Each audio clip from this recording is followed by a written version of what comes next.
Nuestro Padre Jesus Nazareno, sinasamba ka namin, pinipintuho ka namin, aral mo ang aming buhay at kaligtasan. Nuestro Padre Jesus Nazareno, iligtas mo kami sa kamatayan. Ang krus mong pinamatayan ay sagisag ng aming kaligtasan.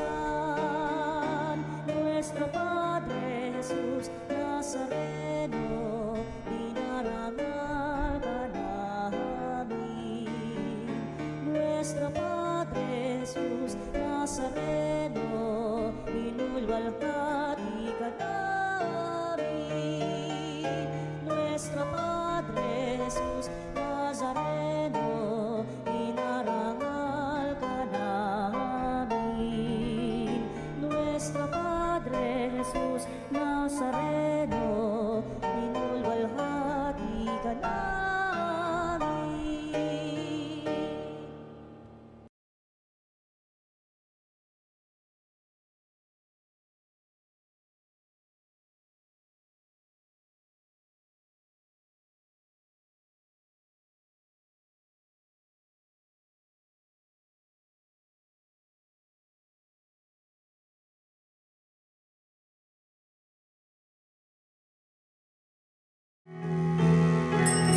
Diyos Santo, Amen. sumainyo ang Panginoon. At sumayo rin. Upang maging marapat tayong gumanap sa banal na pagdiriwang, aminin natin ang ating mga kasalanan.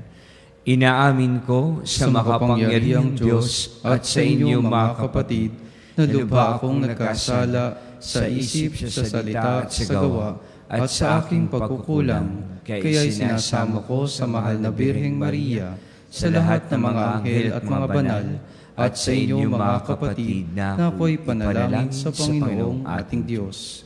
Kaawaan tayo ng makapangyarihang Diyos, patawarin sa ating mga kasalanan at patnubayan sa buhay na walang hanggan. Amen. Panginoon, kaawaan mo kami. Panginoon, kaawaan mo kami. Kristo, kaawaan mo kami. Kristo, kaawaan mo kami. Panginoon, kaawaan mo kami. Panginoon, kaawaan mo kami. Manalangin tayo. Ama naming makapangyarihan, ang iyong dumadalangin sambayanan ay matapat mo nawang lingapin at subaybayan upang makita namin ang dapat gampanan at para rito'y magkaroon kami ng kakayanan sa pamamagitan ni Jesucristo kasama ng Espiritu Santo magpa sa walang hanggan. Amen.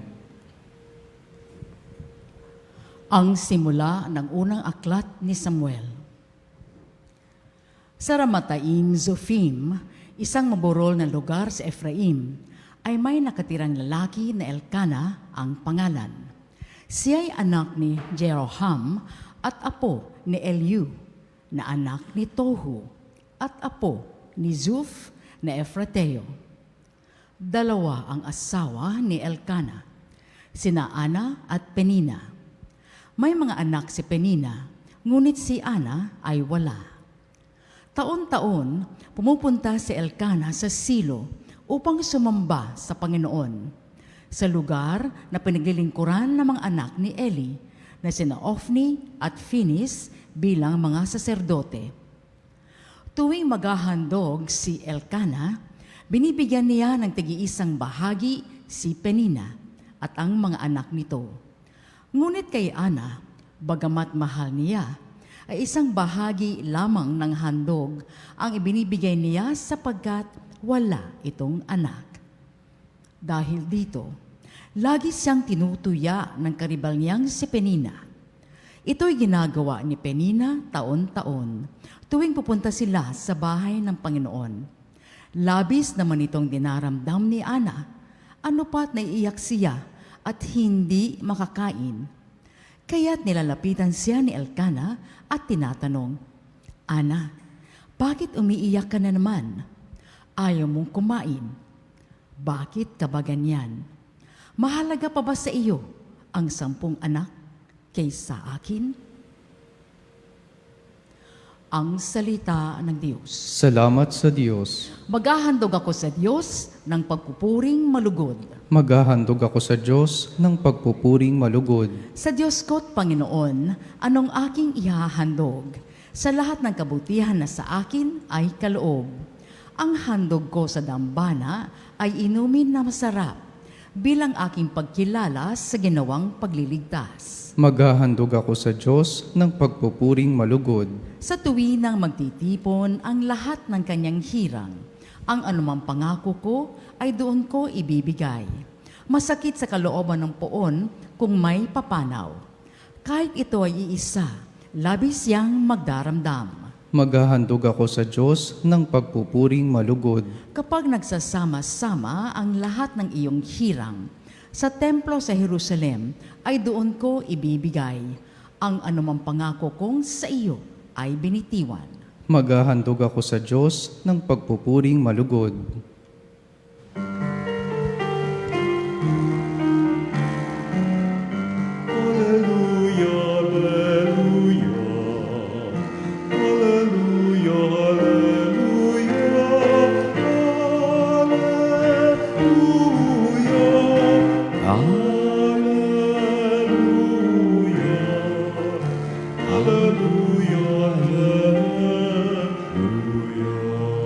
Ang Diyos ay maghahari na, talikda ng tanang sala, manalig sa balita niya. Aleluya, aleluya.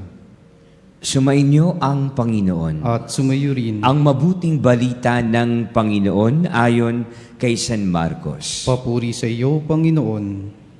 Pagkatapos dakpin si Juan, si Jesus ay nagtungo sa Galilea at ipinangaral ang mabuting balitang mula sa Diyos. Dumating na ang takdang panahon at malapit na ang paghahari ng Diyos. Pagsisihan ninyo at talikdan ang inyong mga kasalanan at maniwala kayo sa mabuting balitang ito.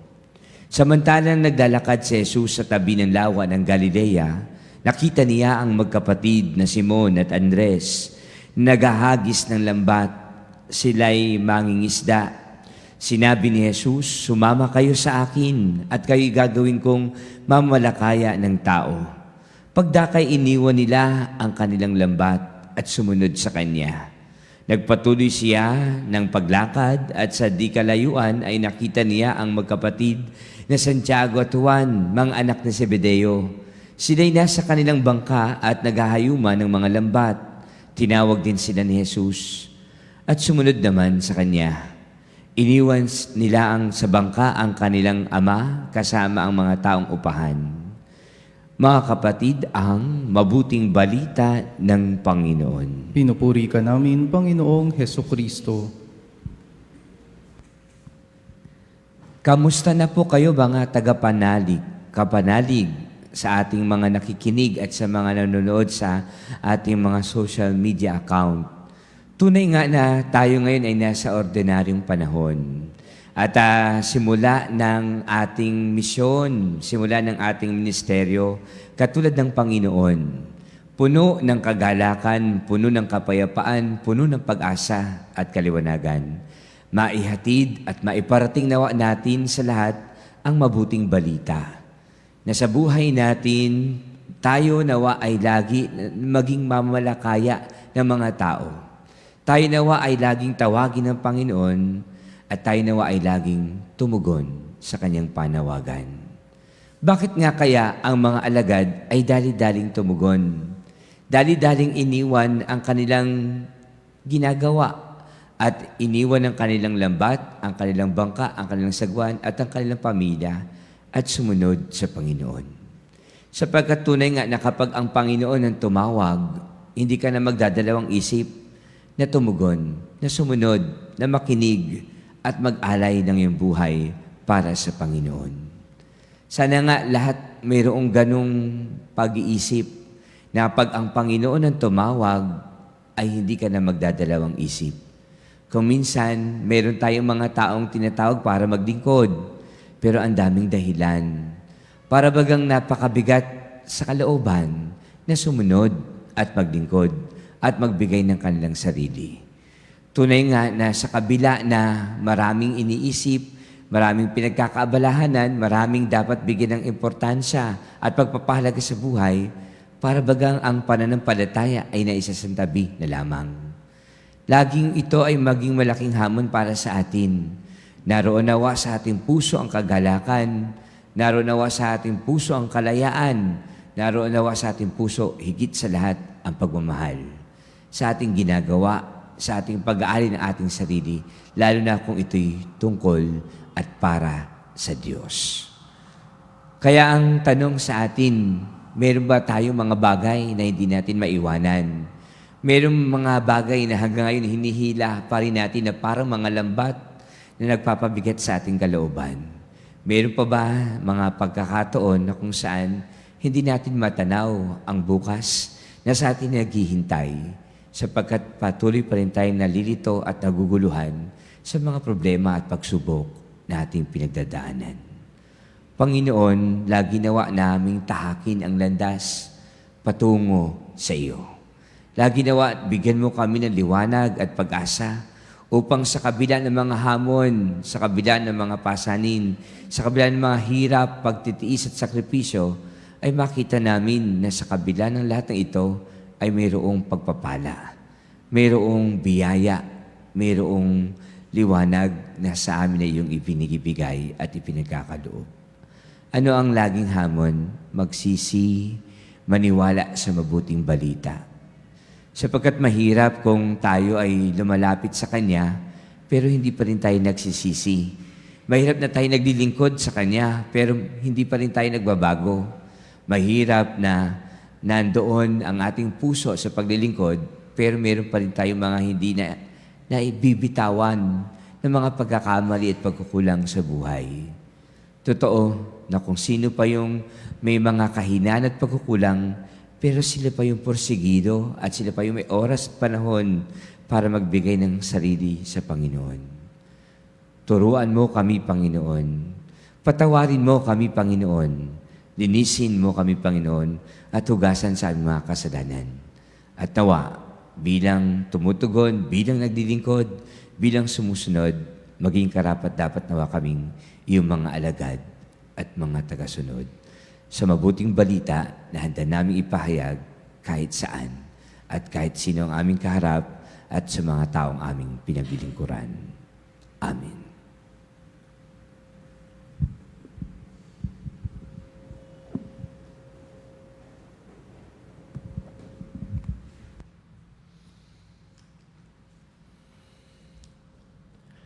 Bilang bayan na hinirang ng Diyos, iluhog natin sa ating Ama ang pangangailangan ng lahat ng tao.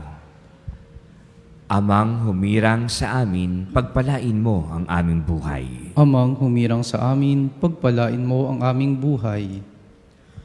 Ang mga pastol ng simbahan na tinawag ng Diyos upang mamalakaya ng mga tao, naway makaharap sa mga hamon ng pagbabago sa pamamagitan ng pagpapahayag ng Ebanghelyo.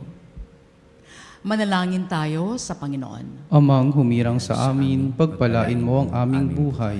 Ang mga misyonero, naway maging mga mabisang tagapagpahayag ng Ebanghelyo sa pamamagitan ng pagsaksi sa kanilang buhay. Manalangin tayo sa Panginoon. Amang humirang sa amin, pagpalain mo ang aming buhay. Ang mga hinirang ng Panginoon sa paglilingkod sa Kanya, naway bukas loob na makatugon sa Kanyang tawag. Manalangin tayo sa Panginoon. Amang humirang sa amin, pagpalain mo ang aming buhay. Ang mga may sakit, mga naglulumbay, mga nababagabag at iyong mga naghihirap sa isip at kalooban, naway hipuin at pagalingin ng Panginoon. Manalangin tayo sa Panginoon. Amang humirang sa amin, pagpalain mo ang aming buhay. Ang ating mga mahal na yumao, naway mabuhay sa kapayapaan ng Panginoon. Manalangin tayo sa Panginoon. Amang humirang sa amin, pagpalain mo ang aming buhay. Sa ilang sandali ng katahimikan, ipanalangin natin ang kagalingan at natatanging kahilingan ng ating mga Eucharistic advocates.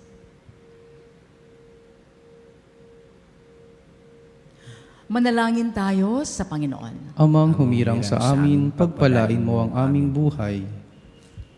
Panginoong Diyos, gawin mo kaming karapat-dapat na isakatuparan ang alinmang gawaing nais mong gawin namin sa pamagitan ng lakas ng aming Panginoong Hesukristo. Amen.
Manalangin kayo mga kapatid upang ang paghahain natin ay kalugdan ng Diyos Amang makapangyarihan. Tanggapin nawa ng Panginoon itong paghahain sa iyong mga kamay sa kapurihan niya at karangalan sa ating kapakinabangan at sa buong sambayanan niyang banal. Ama naming lumikha, ang paghahain ito ng iyong sambayanan ay iyong marapating ngayong paunlakan.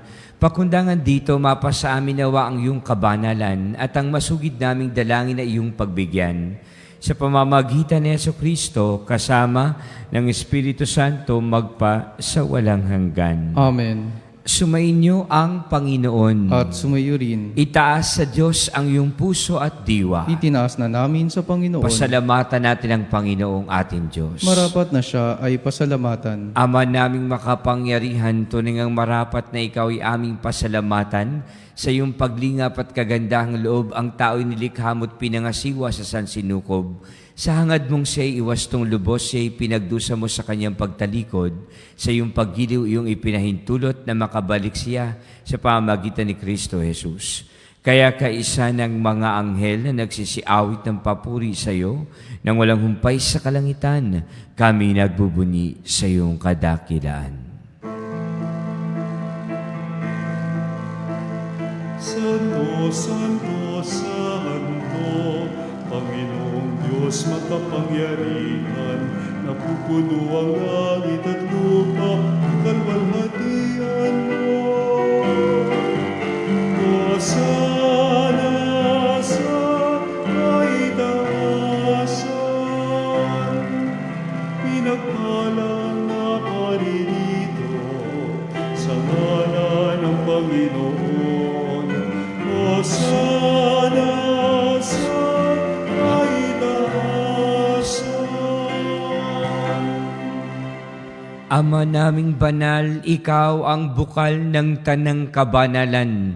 Kaya't sa pamamagitan ng iyong Espiritu, gawin mong banal ang makaloob na ito upang para sa aming maging katawan at dugo ng aming Panginoong Jesucristo. Bago niya pinagtiis ang kusang loob na maging handog, hinawakan niya ang tinapay, pinasalamatan kaniya, pinaghati-hati niya iyon, inabot sa kanyang mga alagad at sinabi, "Tanggapin ninyong lahat ito at kanin, ito ang aking katawan na ihahandog para sa inyo."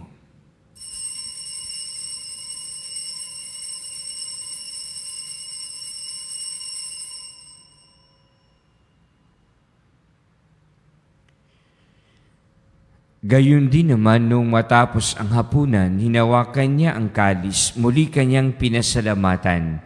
Inabot niya ang kalis sa kanyang mga alagad at sinabi, "Tanggapin ninyong lahat ito at inumin. Ito ang kalis ng aking dugo, ng bago at walang hanggang tipan. ang aking dugo na ibubuhos para sa inyo at para sa lahat sa ikapagpapatawad ng mga kasalanan. Gawin ninyo ito sa pag-alaala sa akin.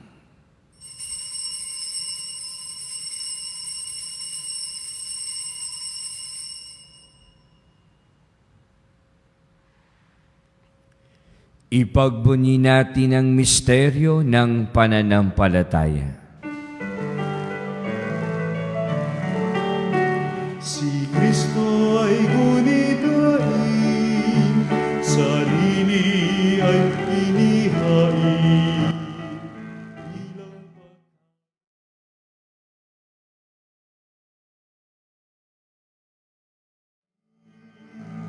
Hanggang sa siya'y dumating, hanggang sa siya'y dumating.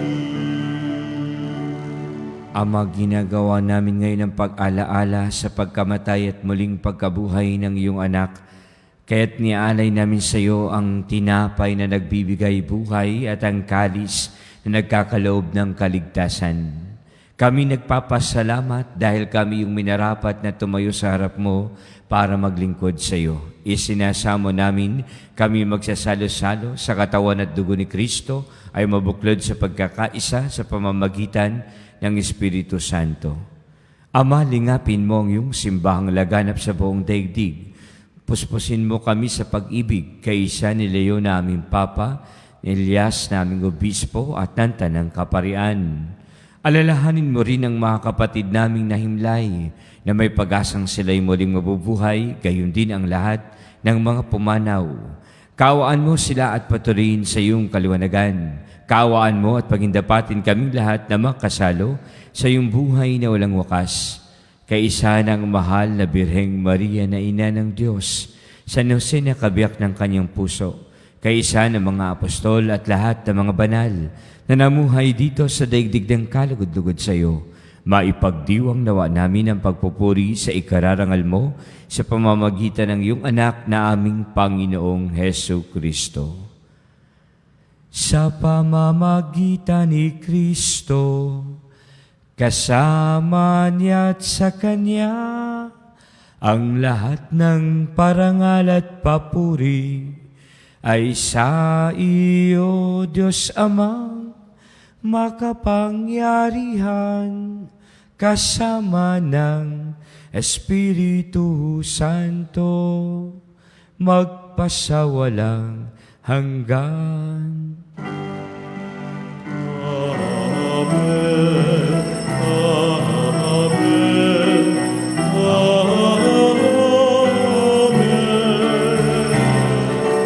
Amen.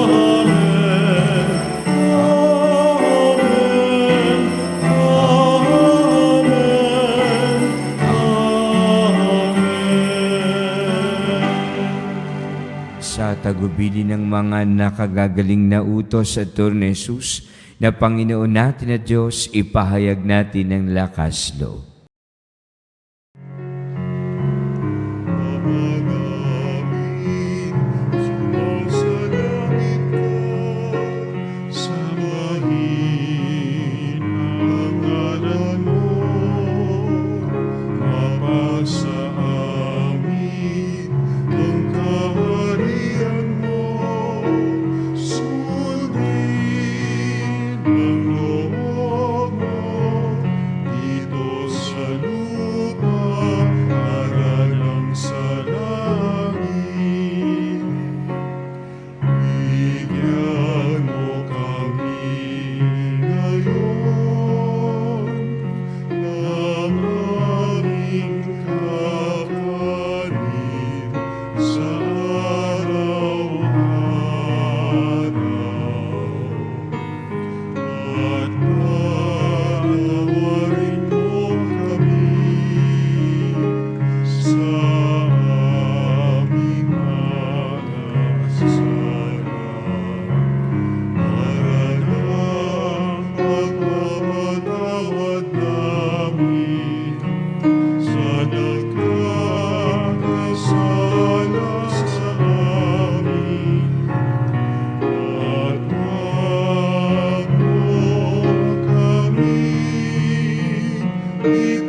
Sinami kami iadya sa lahat ng masama pagkalooban ng kapayapaan araw-araw. Iligtas sa kasalanan, ilayo sa lahat ng kapahamakan. Samantalang aming pinananabikan ang dakilang araw ng pagpapahayag ng tagapagligtas naming si Jesucristo. Sapagkat iyo ang kaharian at ang kapangyarihan at ang kapurihan, magpakailanman. Amen. Panginoong Jesucristo, sinabi mo sa iyong mga alagad, kapayapaan ang iniiwan ko sa inyo, ang aking kapayapaan ang binibigay ko sa inyo. Tunghayan mo ang aming pananampalataya at huwag ang aming pagkakasala. Pagkalooban mo kami ng kapayapaan at pagkakaisa ayon sa iyong kalooban, kasama ng Espiritu Santo magpa sa walang hanggan. Amen. Ang kapayapaan ng Panginoon naway laging sumainyo. At sumayo rin. Magbigayan kayo ng kapayapaan sa isa't isa.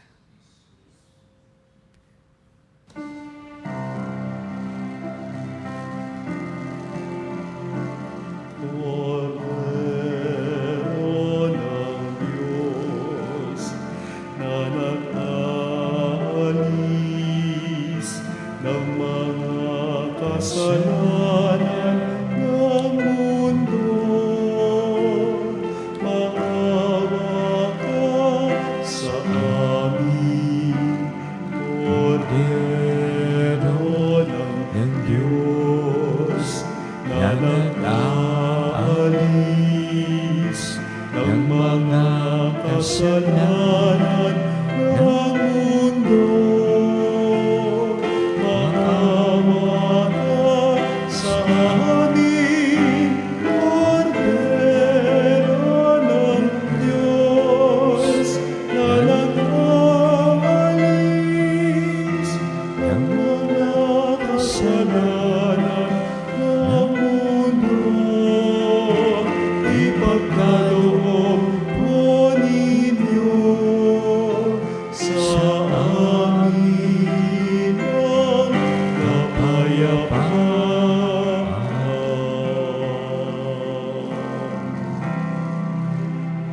Narito si Kristo, ang Kordero ng Diyos na nag-aalis ng mga kasalanan ng sanlibutan. Mapapalad tayong lahat na inanayahan sa kanyang banal na piging. Panginoon, hindi ako karapat-dapat na magpatuloy sa iyo, ngunit sa isang salita mo lamang ay gagaling na ako.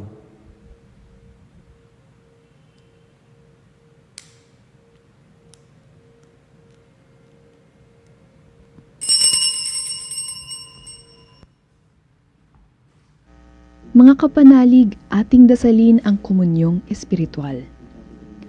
O Jesus, nananalig ako sa pananahan mo sa kabanal-banalang sakramento.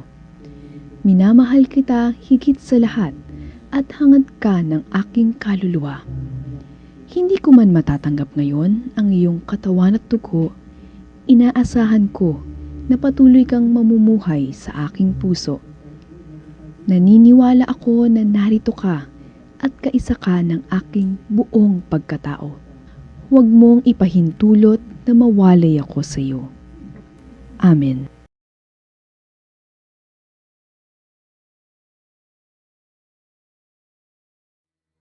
Panalangin sa karangalan ng Nuestro Padre Jesus Nazareno. O Jesus Nazareno, katamis-tamisan naming manunubos, sa harap mo ngayoy naririto kami't nangangayupapa at nagsisisi ng taos-puso sa aming pagiging walang turing sa iyo at paglimot sa di mabilang na mga biyaya mo, lalong-lalo na yaong mahalagang biyaya ng pagtutubos. Dinaramdam namin at pinagsisisihang labis, Panginoon ko, ang pagkakasala namin sa iyo.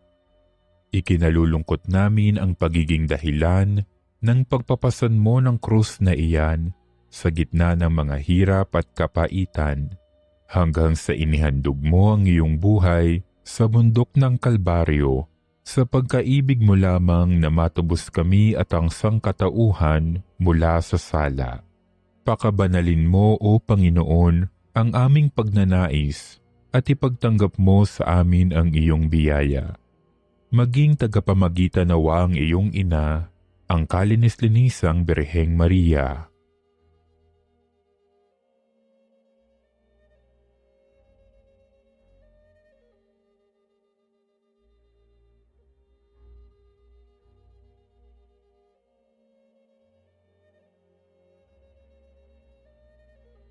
Ama naming makapangyarihan, niloob mong akuin ang iyong anak, ang krus at kamatayan, upang ang sangkatauhan ay matubos at mabuhay.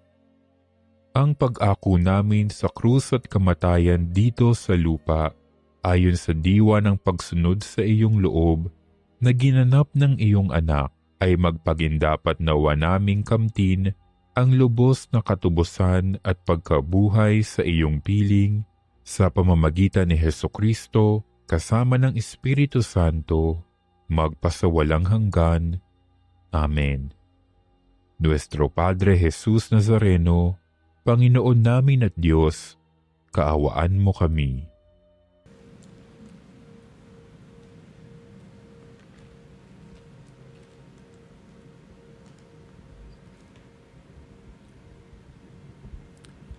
Manalangin tayo.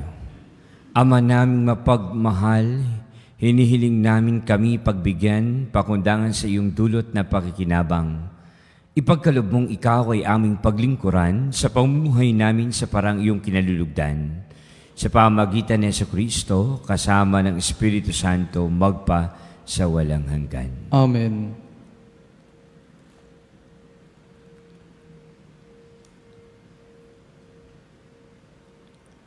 Panalangin para sa may sakit. Panginoong Jesucristo, pinasan mo ang aming mga tiisin at dinala mo ang aming mga dalamhati upang iyong ipakilala ang halaga ng pagtitiis at ng pangailangan ng tao ng iyong tulong. Magiliw mong dinggin ang aming mga panalangin para sa mga minamahal namin at para sa ibang mga may karamdaman. Loobin mo nawang maunawaan ng mga taong labis na nahihirapan dahil sa dinaranas nilang mga sakit at karamdaman na sila'y kabilang sa iyong mga hinirang. Tulungan mong maunawaan namin nila na sila ay kaisa mo sa iyong mga pagtitiis para sa ikaliligtas ng sangkatauhan. Amen. Sumainyo ang Panginoon. At sumayo rin. Pagpalain kayong lahat ng makapangyarihang Diyos, Ama, Anak, at Espiritu Santo. Amen. Tapos na ang ating banal na pagdiriwang, humayo kayong taglay ang kapayapaan. Salamat sa Diyos.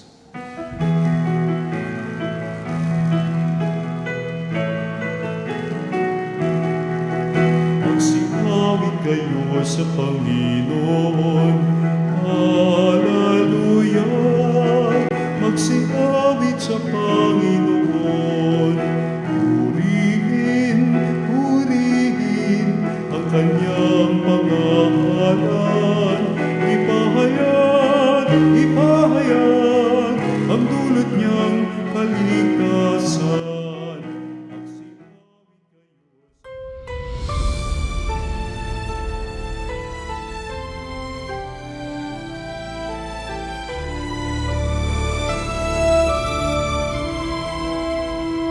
Nuestro Padre Jesús Nazareno, sinasamba